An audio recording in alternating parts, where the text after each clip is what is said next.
Good. Thank you both for being here today. We're our subject matter, as discussed earlier, is we have a great opportunity to contrast how legislative digital transformation is going in state and provincial governments in two parts of the world. Looking at the United States, in the great state of Kansas, in the middle of the country, and in Sao Paulo. And our guests today are Terri Clark, who is Director of Legislative Services for the Kansas Legislature, and Rodrigo del Nero, Parliamentary Secretary General for the State Assembly of Sao Paulo. And Rodrigo, as it's been described to me, I think that is like a legislative clerk job, the clerk of the House or something for those who are in different traditions and jurisdictions. And I think what will make today's conversation particularly interesting is that the two of you come from very different perspectives. And that Terri, as Director of Technical Services, spends, I would think, a lot of her day with technical teams, thinking about what kind of technical solutions are possible, and then working with the political leadership to implement them or go back and forth. Rodrigo, I imagine you, coming from the clerk side and the Secretary General side, have to work most often with the political leadership and the institutional leadership, and then have to move over to the technical side. So I think we should have some different perspectives here on the discussion, and I hope we can all learn a lot and share a lot of stories. So I have a few questions to get the discussion going, and I hope it really turns out to be a discussion and good fluid back and forth. And I'll start with Rodrigo. As you think about digital transformation and modernization, what specific, as we call them, pain points or really difficult challenges do you have in your legislative systems and processes that are most in need of technical modernization? Another way to look at it is, if there is one process that you could automate or improve today applying modern technology, what would that be? Eu sou secretário-geral parlamentar de uma Assembleia Legislativa Estadual considerada a maior do Brasil. Nós temos 94 deputados num estado grande, e que eles são representados muito distantes, poucos são da capital e outros muito do interior distante. Tem deputados que moram a quase 600 quilômetros da base do Legislativo. Nós sempre trabalhamos muito com a modernização, nós temos um programa aqui sem papel, a digitalização de documentos, tudo isso foi um passo que ocorre durante vários tempos. A pandemia acabou tendo que nós tivemos que rapidamente nos adaptarmos a esse novo modelo de processo digital. Então, para ser bem breve, ser bem rápido, o que aconteceu? Primeiramente, o seguinte: da noite para o dia, nós tivemos que instituir as sessões virtuais. Eu sou um secretário que eu cuido da parte técnica e da parte regimental. Nós temos um regimento na casa que disciplina o andamento da casa. Qual que foi a grande missão inicial?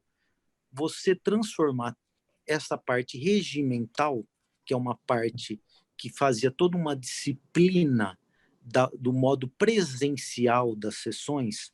Isso eu estou falando desde o lado oposição, situação, as obstruções das sessões, porque você tem um debate, existe um debate numa Assembleia de 94, um debate muito acirrado. Diferente dos Estados Unidos, por exemplo, hoje a Assembleia de São Paulo tem 25 partidos. Então, existe uma disciplina uma oposição muito acirrada. Então, num primeiro momento, como que nós conseguimos transformar essa regra regimental numa regra virtual? Possibilitar para todos os partidos a participação, mesmo remotamente, a participação completa nas sessões. Então, rapidamente, o que nós fizemos? Nós instituímos as sessões virtuais, mas eu já falei isso para o Luiz num outro seminário que nós participamos, que nós, assim, uma situação até engraçada. Nós fizemos sessões testes. Nós convocamos todos os deputados virtualmente, abrimos uma sessão virtual de mentira, onde que todos expuseram todas as suas dúvidas, todas as suas dificuldades, e nós fomos amadurecendo isso, e essa sessão teste não foi num dia, foi em 3 dias. Então, como que seriam as votações, como que seria a segurança das votações, como que seriam os links das sessões, como o deputado poderia obstruir uma sessão. Nós fizemos todos um passo a passo para, assim, exatamente, nós fizemos uma escola, primeiramente, para ensinar, para a gente tentar passar uma tranquilidade do parlamentar exercer o seu mandato com segurança. Nós nos preocupamos sempre muito com a segurança das sessões, nós trabalhamos com a plataforma Zoom, os links eram individuais, tem uma sessão hoje e depois de 2 horas tem outra sessão, era um novo link gerado. Então nós fizemos realmente uma equipe técnica muito grande para assessorar no primeiro momento todos os deputados, para eles se sentirem seguros de representar o seu mandato parlamentar. Foi um grande desafio, funcionou bem nesse início. Acho que nesse primeiro momento era um pouco isso. Não sei se eu estou conseguindo atender um pouco a pergunta. Yes, that's very, very helpful. Thank you so much. Terri, I would love to hear your comment on the question and the answer. And I suppose you would be interested in having 25 political parties to work with in Kansas instead of 2? No, in fact, I was just thinking how simple my life is compared to Rodrigo's. That having a 2-party system really did make things easier as far as rule changes, or as we had to rearrange furniture to accommodate social distancing. We just had 2 parties that we had to worry about seating together. And I'd like to thank you, Mark, for inviting me to participate in this today. This is really a great conversation and a great group of people. We have 125 total delegates, 40 in the Senate and 125 representatives in our House.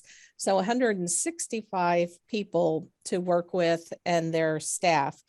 As the pandemic started up in March of 2020 is when we first went into the remote work scene.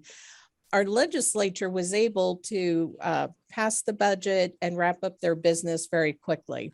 So at the start of our lockdown here, we were able to use Zoom at a relatively low cost. Our biggest problem was getting laptops checked out to users. We have a lot of people who use personal devices, so we had to give them state laptops, and that all seemed manageable. And I think everyone hoped the pandemic would just resolve itself. Well, January of 2021 rolls around, and that was not the case, obviously. So we made a huge investment in teleconferencing software. And one thing that we learned, and I think this was true across the board for state governments in the US, is our investment maybe in our technical infrastructure was a little bit slower. We tend to invest in the application side. And, you know, the services we can deliver right now to the end user. So before we could put the burden of teleconferencing on our networks, we had a huge investment in our infrastructure. In fact, one state capital used federal grant funds to completely rewire their capital and ran all new Cat 6 and fiber cabling throughout the building. So we had to deal with that before we could implement the teleconferencing and remote work aspects of it. So that was interesting, and maybe a lesson to be learned there about keeping your foundations up to speed as you go. Well, and that goes to my next question, I think perfectly, which is, and I'll put this to you, Terri, first, which is that as my company has worked on projects around the world and worked with technical services directors like yourself and in other states and around the world, a lot of times we'll see the conflicting priorities between that very thing, that infrastructure needs to be done, but the House leader wants a new app on his or her phone. and how do you balance those kinds of challenges?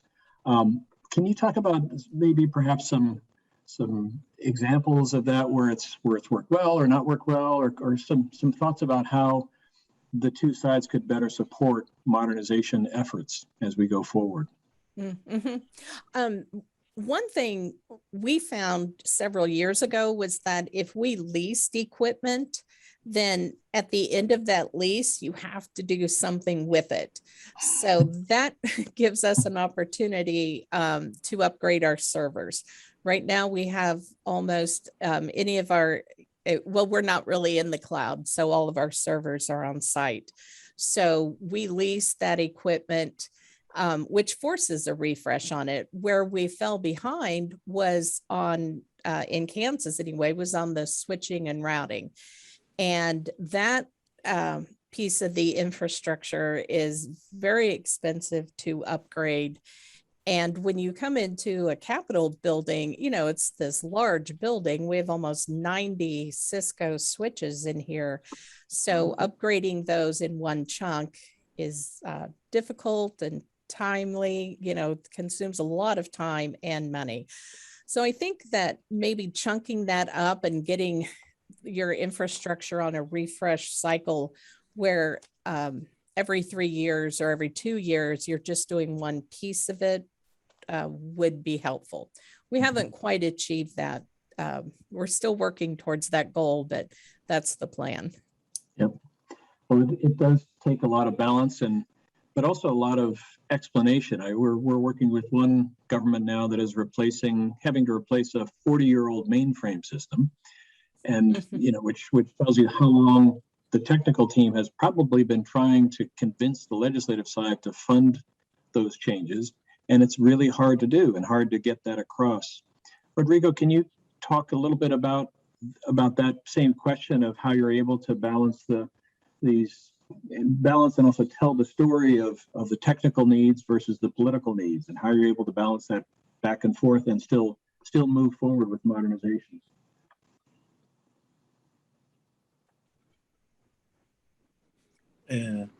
O nosso maior desafio no início foi realmente o aplicativo de votação.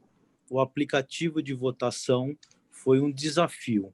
Tanto que no início, nós não tínhamos um aplicativo de votação.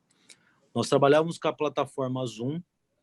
Apesar do deputado se sentir confortável depois ter segurança de participar das sessões, quando era o momento de votar, era feita uma chamada nominal. O deputado abria o vídeo dele e declarava o seu voto.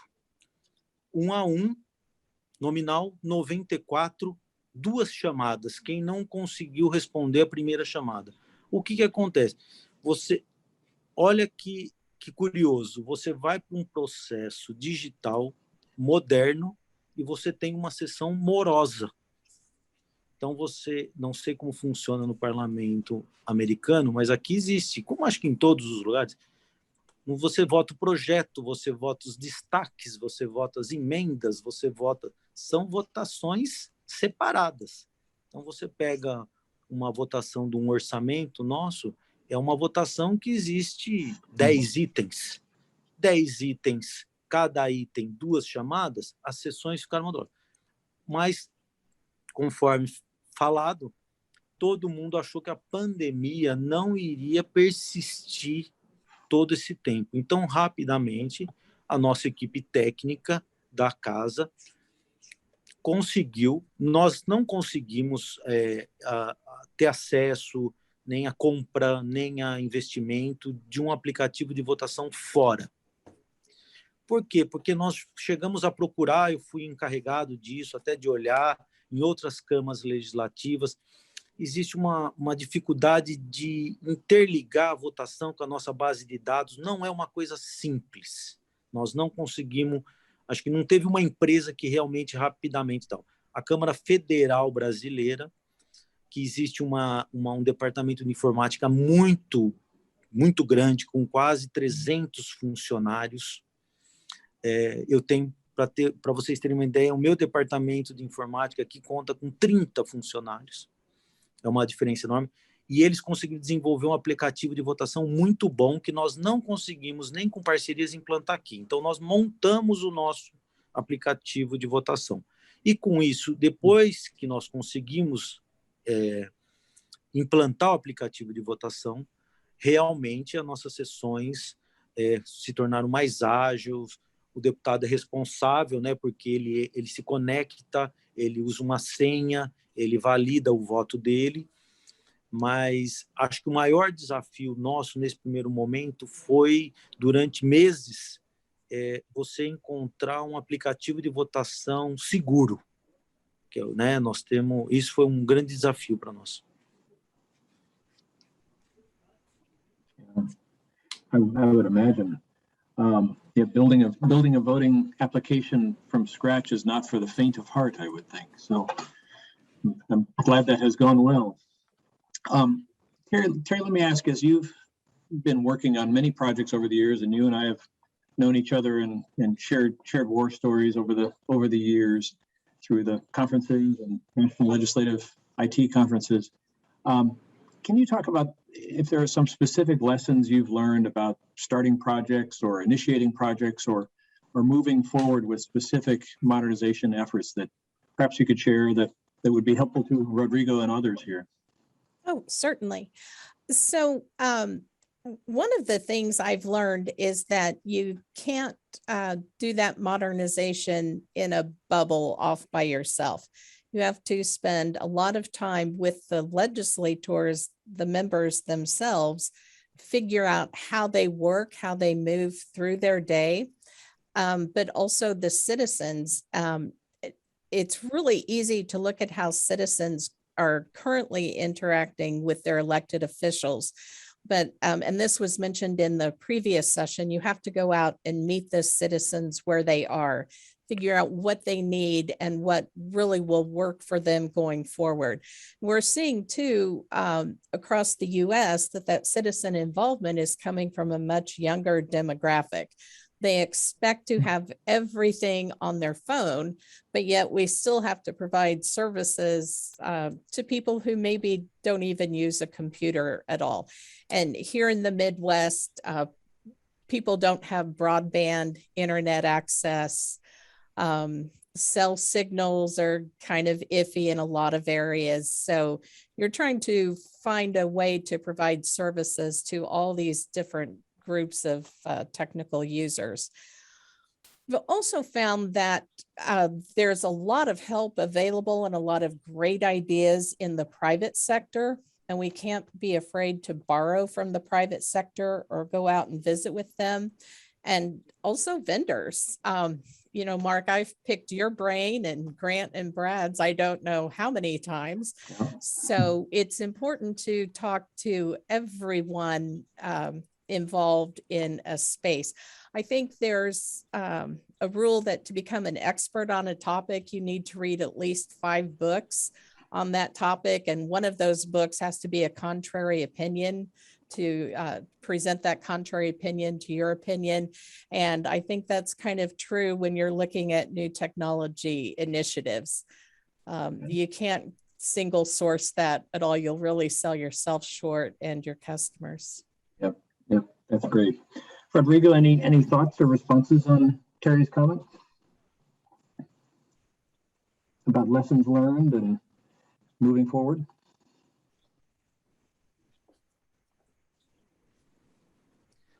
Eu acho que nós tem um lado muito positivo, né? Mas eu acho que a política, os parlamentos, os deputados, principalmente da nossa casa, assim, esse bastidor, né? Essa conversa de cara a cara fez falta. Mas tem um lado positivo, nós ampliamos muito. A política foi feita no aperto de mão, nas conversas de bastidores, e isso ficou de lado durante um bom tempo. Mas nós tiramos uma lição, porque é o seguinte, nós transformamos principalmente algumas nossas audiências públicas, nós temos audiências públicas aqui do orçamento, que já estão em andamento. Para o orçamento do Estado para o ano de 2022, existe a Comissão de Finanças e Orçamento, ela faz audiências públicas e em vários regiões do Estado. Essas reuniões, elas eram muito, assim, elas eram, não é que elas eram fracas, elas eram pouco participativas.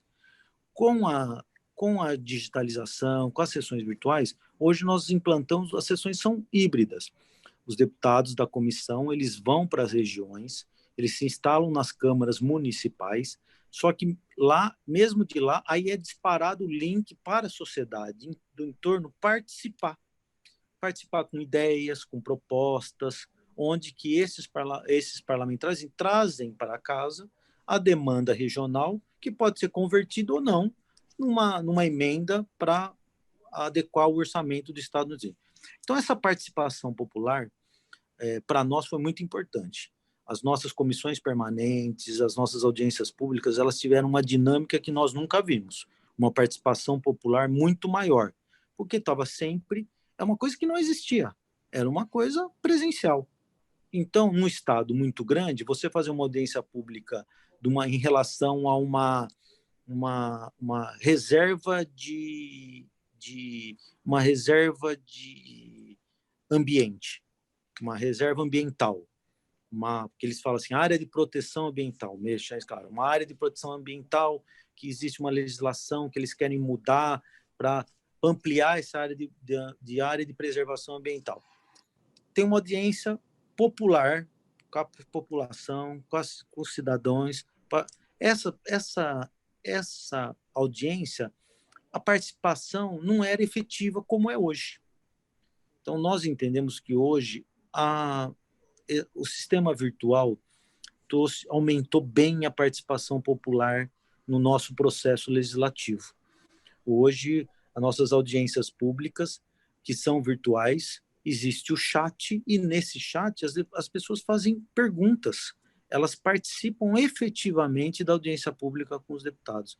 Então, eu acho que nós avançamos muito com as sessões virtuais.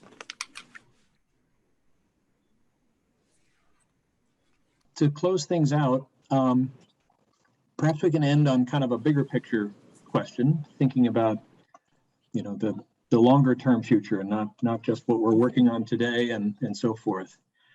Can you give me some thoughts about where you think your legislature will be technologically, and if your current goals are met? Where do you hope it will be in the next 2 years, 3 years? I know it's hard to think 5 years down the road because everything can change so much, and the unexpected always intrudes. But if you had your way, do you have some thoughts on where things would be in the future?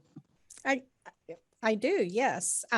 It's an interesting question because just a few years ago, we thought that social media, things like Twitter, were really influencing our daily operations and influencing how members approached an issue and even their votes. They were like tracking tweets to determine how they might vote in the middle of a session day. And we thought that was groundbreaking. And so to go from that through this pandemic, where we just really had to open up the legislature and make it available to citizens and legislators wherever they were, was, really revolutionary. So I think that we're going to see people trying to find a balance.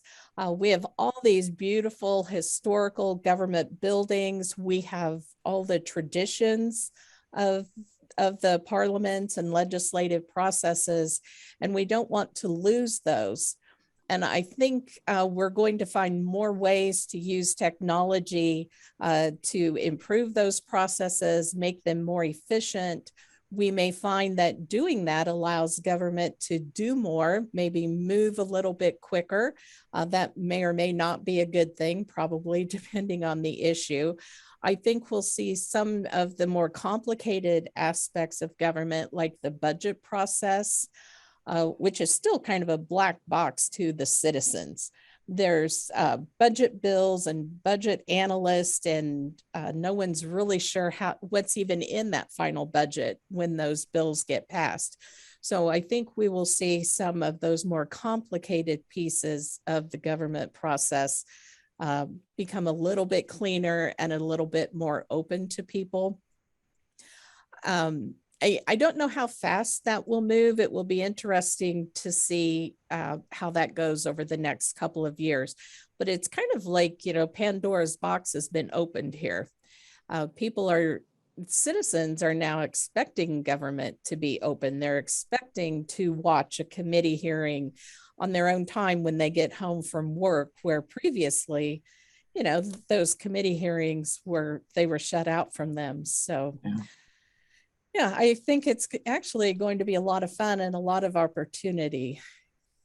Particularly if the work we do, and I know this is where both of you are headed and trying to do, if the modernization efforts push toward bringing more trust into government, bringing more stability to the institutions while opening up more transparency and more access to citizens, I think we'll be in a much better place with stronger democratic institutions.